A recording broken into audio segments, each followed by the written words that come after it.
پھر scientific research نے یہ بات ثابت کی ہے کہ talk to your baby a lot, baby سے بہت زیادہ باتیں کرنی چاہیے. اس سے بیبی کی ویکیبلری انکریز ہوتی ہے اور اس کا آئی کیو لیول بہتر ہو جاتا ہے. پھر اگر کوئی کتاب ہو تو بیبی کے ساتھ اس کتاب کو مل کر پڑھنا چاہیے. حتیٰ کہ اگر 6 مہینے کا بیبی ہو تو read as if you are explaining new concept to the baby, یعنی 6 مہینے کے بچے کو ایسے بات سمجھائیں جیسے کلاس میں پروفیسر کوئی نئے کنسپٹ کو سمجھا رہا ہوتا ہے. اور اگر 12 مہینے کا بیبی ہو جائے تو ٹاک اباؤٹ پکچرز ان دی بک، کتاب کے اندر جو پکچرز ہوتی ہیں ان کے متعلق بھی اس بیبی سے باتیں کریں تو 12 مہینے کا بیبی ان کو سمجھ سکتا ہے. 18 منتھ کا جو بیبی ہوتا ہے اس کے اندر ریڈنگ کے بارے میں بہت ڈرامیٹک چینج آتی ہے. حتیٰ کہ 3 سال کا جو چائلڈ ہوتا ہے وہ ریڈنگ کے یعنی ذریعے سے پورا علم حاصل کر سکتا ہے، اور 5 سال کا جو بچہ ہوتا ہے وہ انڈیپینڈنٹلی کتاب کو ریڈ کر کے اس سے بھی علم حاصل کر سکتا ہے. پھر سائنٹیفک ریسرچ کا ایک پہلو یہ بھی ہے کہ پریز یور چائلڈ، اپنے چائلڈ کی خوب تعریف کرو. بچہ اگر کوئی اچھا کام کرے تو بچے کے سامنے اس کی کوشش کو پریز کرو. ایک ہوتا ہے بچے کو پریز کرنا، اگر بچے کو پریز کیا جائے تو اس بچے کا مائنڈ فکس ہو جاتا ہے، اور اگر اس کی کوشش کو پریز کیا جائے تو اس سے پھر بچے کے اندر آئندہ مزید محنت کرنے کا مادہ پیدا ہو جاتا ہے.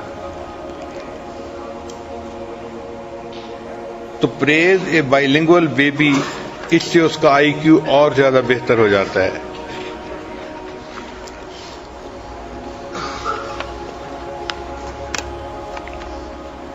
پھر ڈیولپ ہیلدی سلیپنگ پیٹرن، بچے کے سونے کا جو پیٹرن ہے وہ جتنا جلدی ہو اتنا زیادہ اس کو فکس کر دینا چاہیے.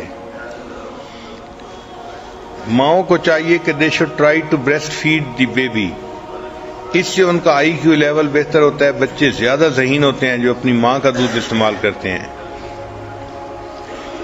پھر give healthy food to your baby, جب بیبی بڑا ہو جائے تو ان کو ہیلدی فوڈ دینا چاہیے.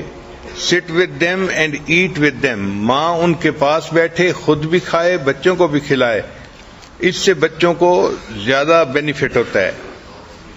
تو بی جینٹل وین پوٹی ٹریننگ، جب پوٹی ٹریننگ کرنی ہو اس وقت ماں کو چاہیے کہ وہ بہت زیادہ ہارڈ نہ ہو بلکہ جینٹلی ان کو ہر چیز سمجھائے. پھر بچے کے لیے اگر کھلونے ڈھونڈنے ہیں تو ایسے کھلونے ڈھونڈے جائیں جو پرووک کریں سیکنگ سسٹم آف برین، یعنی جس سے بچے کھیلیں، ان کو جوڑیں اور اس میں ان کا دماغ بھی استعمال ہو.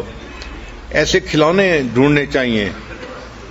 یہ امیجنیشن پاور کو ڈیولپ کرتے ہیں اور ایسے بچے میتھمیٹکس کے سبجیکٹ میں پھر بہت اچھا ورک کرتے ہیں. پھر use play to develop executive function skill, بچوں کے ساتھ جو کھیل کھیلیں تو وہ ایسے کھیل کھیلیں کہ کھیل کے دوران بھی بچے لرن کر سکیں، وہ سمجھیں کہ فوکس کسی چیز پہ کیسے کرتے ہیں، کسی کام کو ہولڈ کیسے کرتے ہیں، اور اس میں مینجمنٹ کیسے کرتے ہیں. مثال کے طور پہ اگر ایئرپورٹ کنٹرول روم کے بارے میں کوئی کھیل ہو تو بچے کو بیٹھ کے سمجھائیں کہ کنٹرول روم کیا ہوتا ہے، فلائٹ کیسے آتی ہے، کیسے اترتی ہے، اس کو کیسے مینیج کیا جاتا ہے. ایسے کھیل کھیلنے سے بچے کی جو ویژن ہوتی ہے وہ بہت زیادہ بڑھ جاتی ہے. اور child become good at math, ایسے بچے میتھ میں بہت اچھے ہوتے ہیں. پھر جب بچہ تھوڑا سا بڑا ہو تو بچے سے کوشچن بھی پوچھنے چاہیے، ask why and what if questions. جب کوئی بچہ کام کر رہا ہو تو کئی مرتبہ بچہ غلط کام کرتا ہے تو ماں باپ فوراً اس کو بتا دیتے ہیں کہ ایسے نہیں کرو، ایسے کرو. ریسرچ نے یہ بتایا کہ فوراً نہیں ٹوکنا چاہیے بلکہ 3 سیکنڈ کا وقفہ دینا چاہیے تاکہ بچہ غلطی کر رہا ہو اور اس کو فیل ہو کہ میں نے غلطی کیا تھا پھر مجھے ٹھیک کیا گیا ہے. اس سے بچہ پھر لرن کرتا ہے. بچہ مسٹیکس کر کے اس سے سیکھے تو یہ بھی زندگی کی ایک حقیقت ہوتی ہے. پھر بچہ جب ذرا ٹف ٹائم دینے لگے تو try to understand why child is behaving badly. بچہ جب بیڈلی بیہیو کر رہا ہوتا ہے تو اس کے پیچھے کوئی نہ کوئی ریزن ہوا کرتی ہے. ایک ریزن یہ کہ بچے ٹائرڈ ہوتے ہیں، دوسرا یہ کہ بچے ہنگری ہوتے ہیں، اور تیسرا یہ کہ بچے بور ہو چکے ہوتے ہیں جس کی وجہ سے وہ ٹف ٹائم دیتے ہیں والدہ کو. جب ایسی صورت ہو تو talk to them.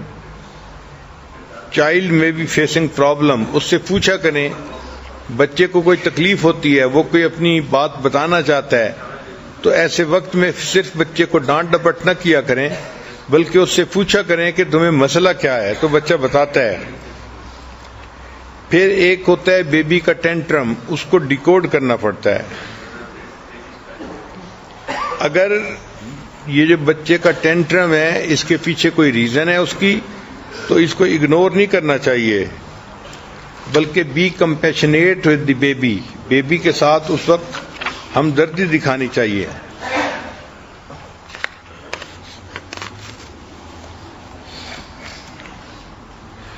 And use simple calming actions.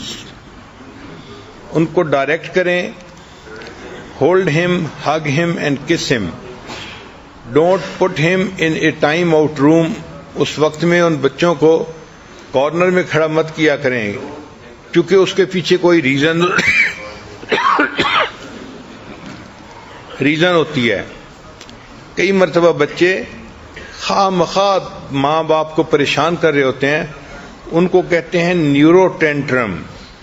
یہ بچے کی دماغی جو ہے نا وہ سوچ ہوتی ہے اور وہ جان بوجھ کے ایسے کر رہا ہوتا ہے. یعنی جیسے موک اٹیک ہوتا ہے جانوروں میں، ایسے یہ بچہ موک اٹیک کر رہا ہوتا ہے.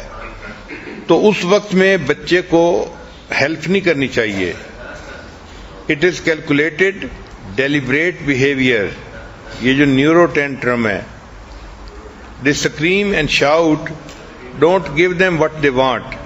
ایسے وقت میں ان کو وہ چیز نہیں دینی چاہیے جو وہ مانگ رہے ہوں، ورنہ وہ سمجھتے ہیں کہ چیز لینے کا طریقہ یہی ہے اور پھر ہر دفعہ ایسے ہی ٹف ٹائم دیتے ہیں. ان کی ٹریٹمنٹ کیا ہے کہ جب کوئی بچہ نیورو ٹینٹرم کا جو ہے نا مظاہرہ کر رہا ہو تو make them sit in a separate room, no argument, اور be firm, say clear no. دوسرا، use humour to get them out. مذاق کریں تو ایسے بچے جو نیورو ٹینٹرم کے موڈ میں ہوتے ہیں وہ باہر نکل آتے ہیں. اور use time out as a last resort. پھر آخر پہ اس کو کارنر میں بھی کھڑا کریں تو بچے کو پتہ ہوتا ہے کہ نیکسٹ ٹائم میں نے ایسا نہیں کرنا ورنہ مجھے سزا ملے گی.